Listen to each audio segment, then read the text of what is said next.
Assalamualaikum warahmatullahi wabarakatuh. Alhamdulillah kita berjumpa lagi di channelnya Hafiz ya guys. Oh iya, kali ini kita mau berbagi ilmu, yaitu tentang kisah Nabi Adam alaihi wassalam. Oh iya guys, di sini aku baca buku ya, karena kisahnya itu sangat panjang. Dan mudah-mudahan nanti di akhir kisah Nabi Adam kita mendapatkan ilmu yang bermanfaat untuk hidup kita. Baiklah, ayo kita mulai. Bagaimana kisah selanjutnya? Ayo kita simak. Asal mula langit dan bumi. Sebelum Nabi Adam diciptakan nih ya guys, Allah menciptakan langit, bumi, dan segala isinya, seperti gunung, laut, tumbuhan, hewan, binatang, dan matahari sebagai sumber panas, dan bulan sebagai penerang malam. Langit dan bumi Allah ciptakan dalam waktu 6 hari atau masa, sedangkan 1 hari atau 1 masa di sisi Tuhan sama dengan 1000 tahun menurut perhitungan manusia. Wow, perhitungan Allah dengan manusia itu sangat jauh derajatnya ya kah teman-teman. Allah 6 hari sama saja dengan 1000 tahun perhitungan manusia. Wah, Allah Maha Kuasa apabila menghendaki sesuatu cukup berfirman, kun, jadilah. Maka jadilah apa yang Allah inginkan. Subhanallah, berarti kekuatan Allah itu tidak ada kekuatan manusia sehebat apapun di muka bumi ini yang bisa menandingi kebesaran Allah. Bahkan setai kuku yang sangat kecil ini pun manusia tidak bisa ya teman-teman. Jadi jangan pernah kita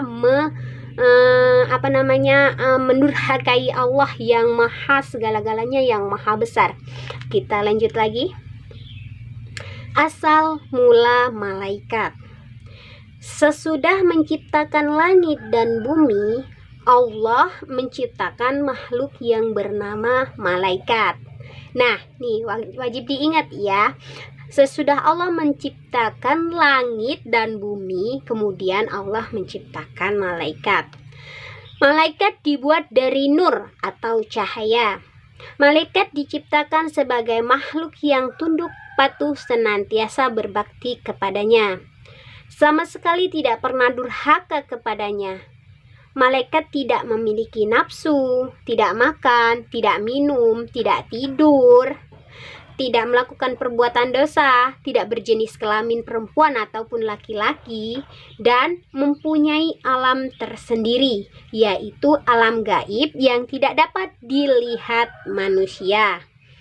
Kemudian, jin dan iblis. Jin dan iblis diciptakan dari api yang sangat panas. Ia mempunyai jenis kelamin laki-laki dan perempuan. Nah, jin ada yang patuh, ada yang ingkar kepada perintah Tuhan. Jin yang ingkar dan membangkang perintah Tuhan disebut iblis dan setan. Iblis dan keturunannya adalah makhluk yang sangat durhaka dan jahat. Tidak ada kebaikannya sama sekali.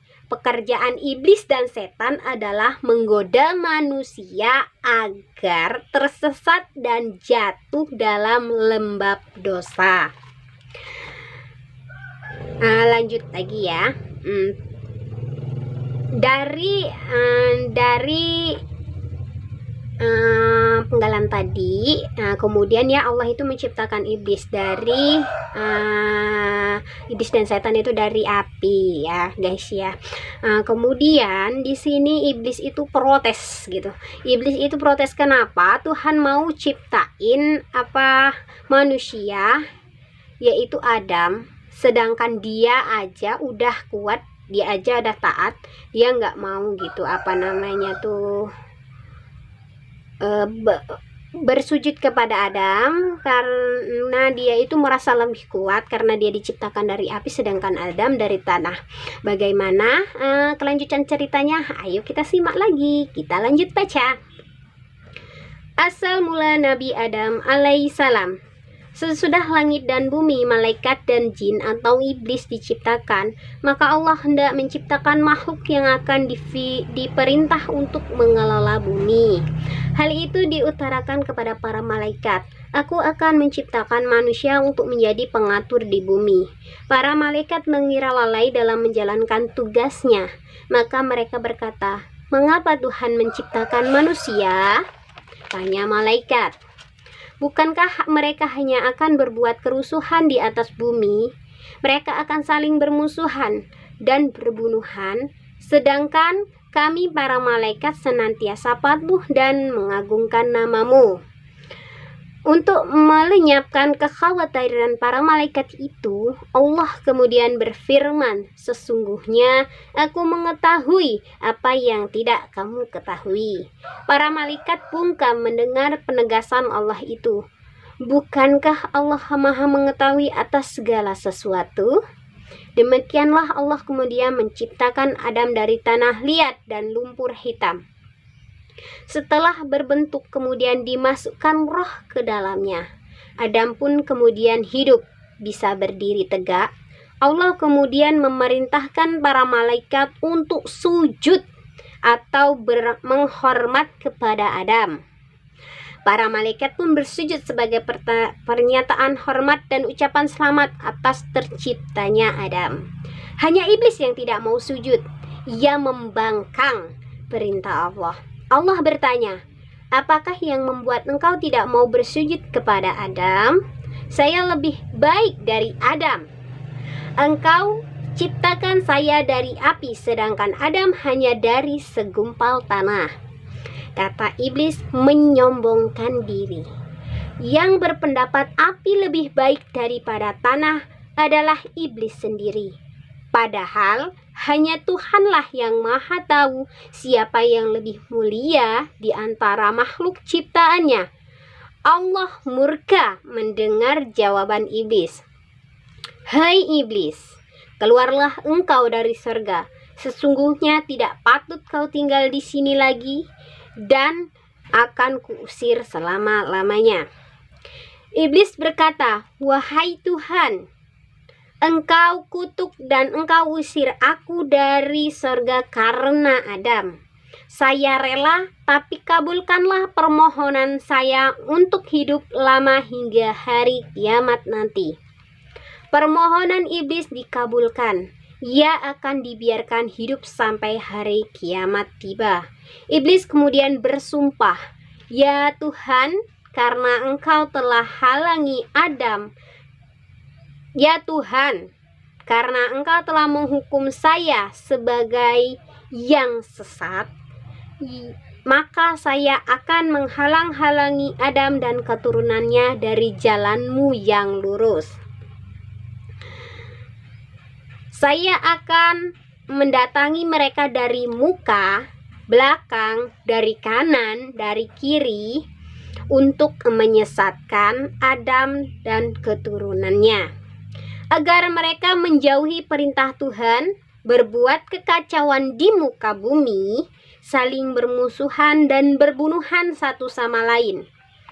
Allah pun berfirman, "Untuk melawan segala tipu daya dan akal busukmu, Aku beri manusia senjata yang ampuh. Dengan akal itu, aku bimbing mereka dengan petunjuk agama. Aku tuntun mereka ke jalan yang benar.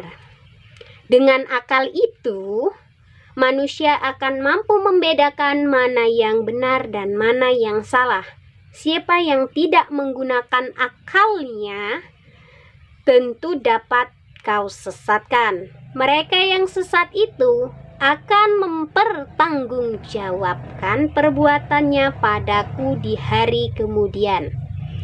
Mendengar firman Allah, iblis semakin benci kepada Adam. Ia kemudian mendekati Adam, diperiksanyalah seluruh tubuh Adam. Ia ingin mencari titik kelemahan Adam. Akhirnya dapat ditemukan, yaitu terletak pada nafsu. Nafsu cenderung melakukan perbuatan yang buruk. Bila manusia cenderung menurutkan hawa nafsunya, maka sangat mudah bagi iblis untuk menjerumuskannya. Allah kemudian mengajarkan kepada Adam nama-nama benda yang dilihatnya. Dengan demikian, Adam mengetahui nama-nama benda yang dapat di muka bumi, yang terdapat di muka bumi. Itulah pengetahuan pokok yang nanti diperlukan untuk mengatur dan memelihara bumi. Kepada para malaikat, Allah ingin membuktikan kemampuan manusia untuk mengatur dan memelihara bumi. Berfirmanlah Allah kepada para malaikat, "Sebutkanlah kepadaku nama-nama benda itu. Maha suci Engkau ya Allah. Tidak ada yang kami ketahui selain apa yang Engkau ajarkan kepada kami. Hanya Engkaulah yang mengetahui segala-galanya." Para malaikat dengan penuh takzim, "Hai Adam, beritahukanlah kepada mereka nama-nama benda itu." Adam kemudian menyebut nama benda-benda yang diketahuinya. Para malaikat kagum. Mereka memberi hormat sehormat-hormatnya. "Bukankah sudah kukatakan, aku mengetahui rahasia langit dan bumi. Aku lebih mengetahui apa yang tidak kamu ketahui." Firman Allah kepada para malaikat. Para malaikat lalu memuja dan mengagungkan Allah. Mereka semakin menaruh hormat kepada Adam.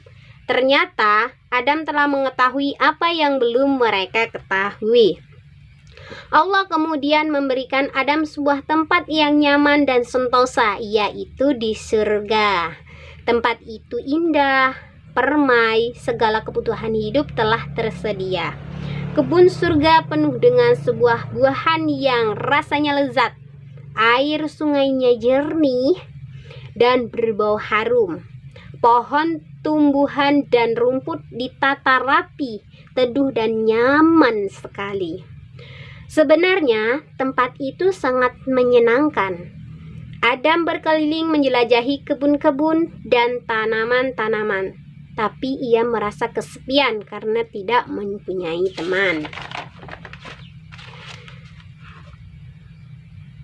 Kemudian cerita yang selanjutnya yaitu karena tadi Adam merasa kesepian, Allah mengetahui keluh kesah si Adam.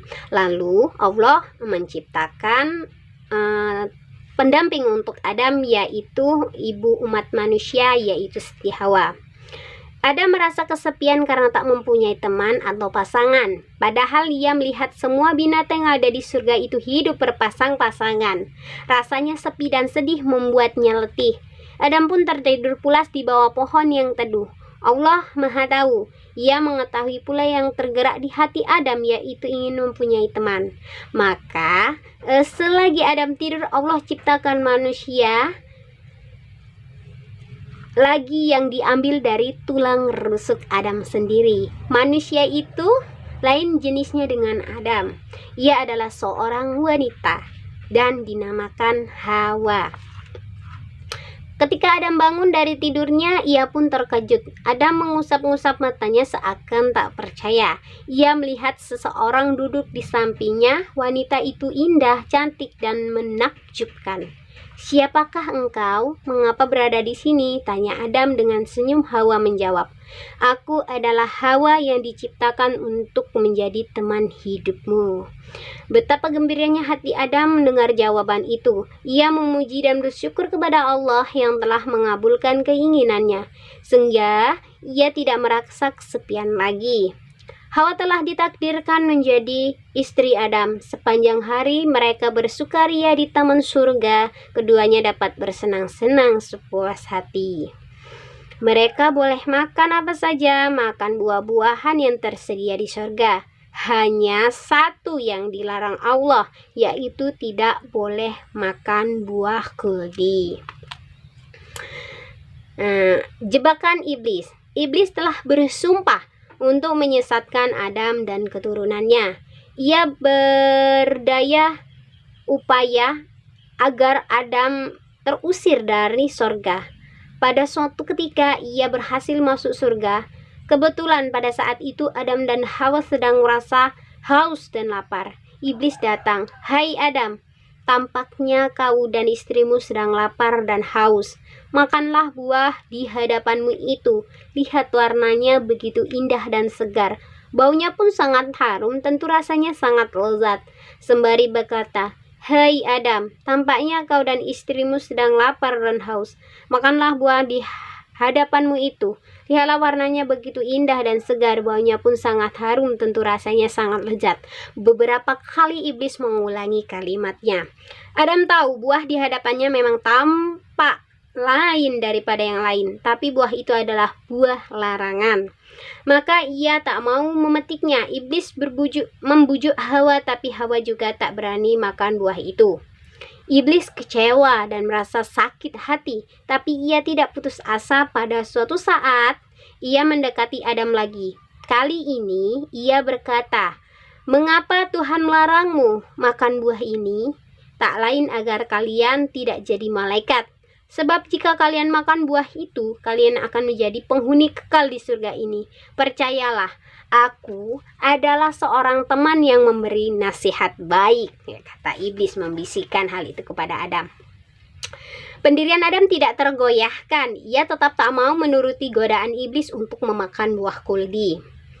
Pada suatu kesempatan iblis datang lagi. Iblis ini memang luar biasa ya, pantang menyerah teman-teman. Ia memilih waktu yang tepat. Adam dan Hawa baru saja berjalan-jalan keliling surga. Mereka kelelahan. Saat itulah iblis berkata, "Hai Adam, ketahuilah sebenarnya hanya golongan malaikat saja yang boleh makan buah itu. Sebab dengan makan buah itu para malaikat akan mengalami hidup kekal tanpa mengalami kematian." Adam dan Hawa mulai mendengar perkataan iblis. "Kami telah mendengar rahasia Allah sebelum kalian diciptakan," sombong iblis, "bahwa kalian tak akan hidup lama. Beberapa waktu lagi kalian akan dimatikan. Nah, jika kalian ingin hidup kekal abadi di surga ini, makanlah buah itu. Rasanya sungguh lezat. Tak ada duanya di surga ini. Sungguh bodoh jika kalian tidak mau menerima nasihatku ini." Adam dan Hawa mulai tertarik. Iblis meneruskan bujukannya. "Aku bersumpah di hadapan kalian, demi Allah, aku sebenarnya hanya memberi nasihat, karena aku merasa kasihan pada kalian berdua. Larangan Tuhan itu tak lain adalah supaya kalian tidak bisa hidup kekal di surga ini." Hawa yang terkena bujukan iblis itu berkata kepada Adam, Rupanya benar ucapan iblis itu. Ia telah bersumpah dengan nama Allah. Hawa yang lemah hatinya kemudian menghampiri pohon buah kuldi dan memetik buahnya. Pada saat itu, Adam dan Hawa sedang merasa lelah, haus, dan lapar. Terlebih setelah mendengar ucapan iblis bahwa buah kuldi itu rasanya paling lezat di surga. Kedudukannya pun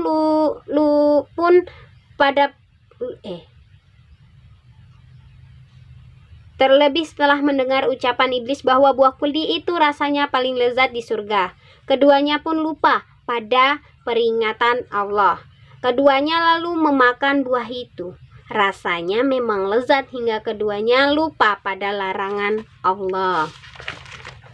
Wah, panjang juga ya teman-teman cerita kisah Adam ini ya. Kita lanjut lagi.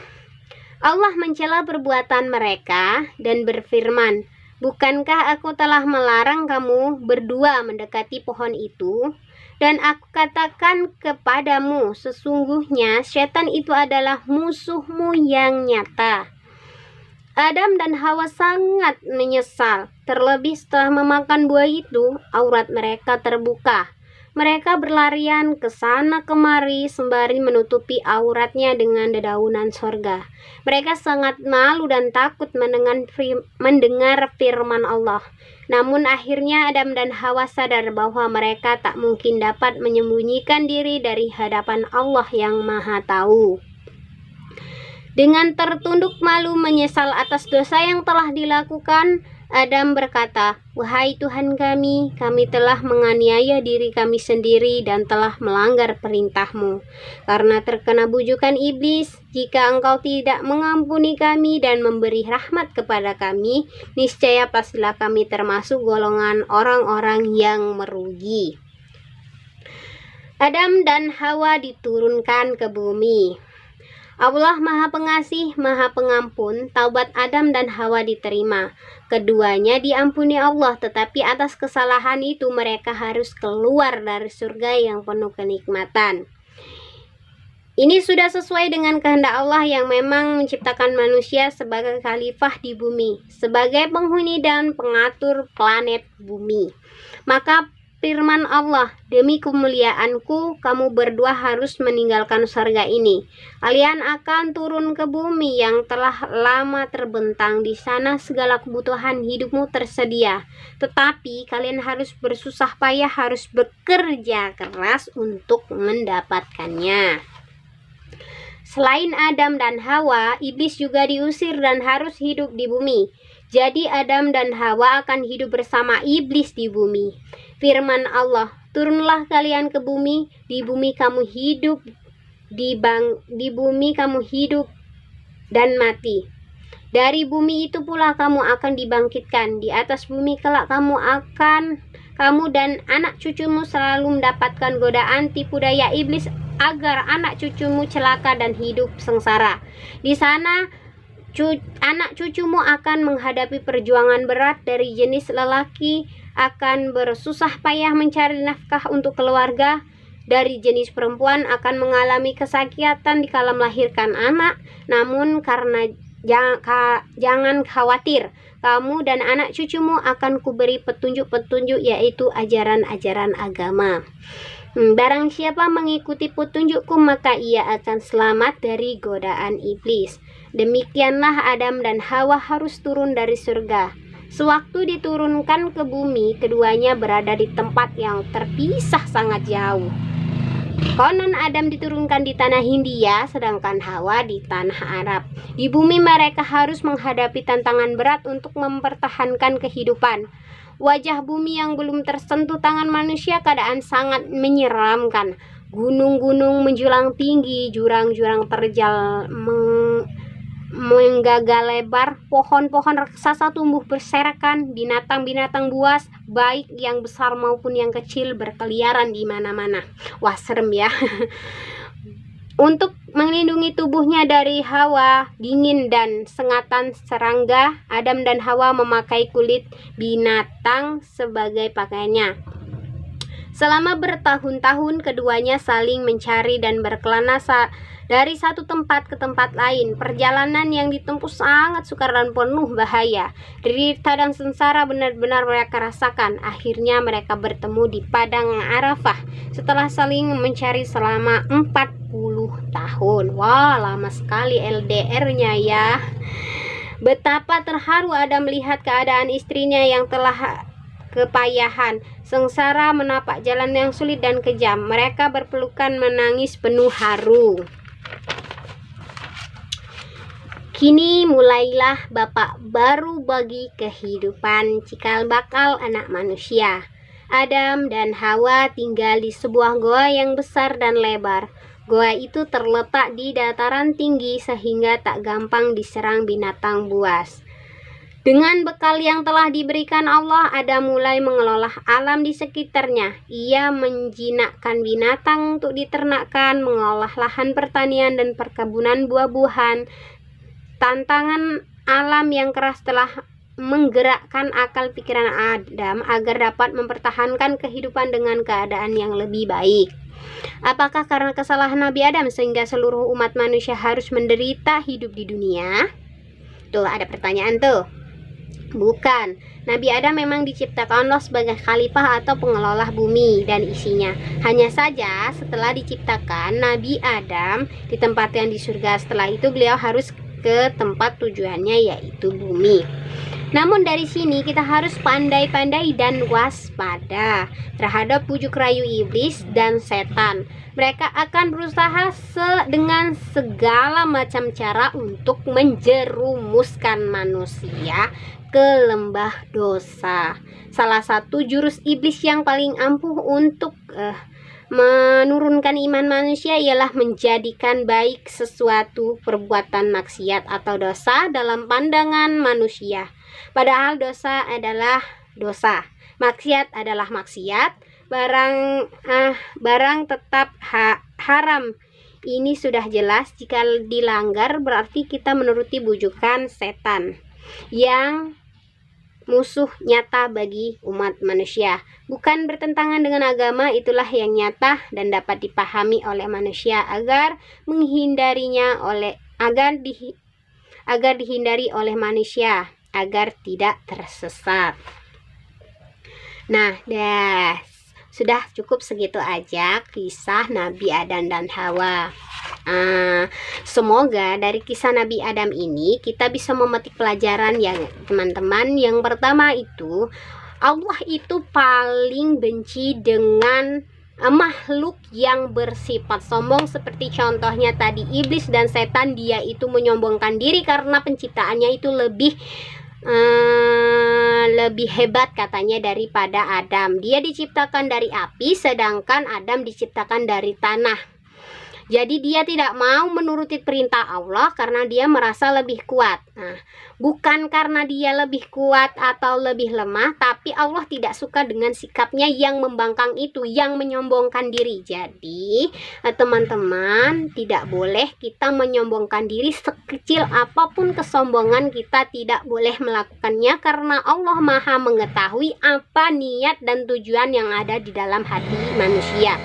Dan yang kedua itu, kita tidak boleh mengikuti hawa nafsu, karena hawa nafsu itu bisa menjerumuskan kita.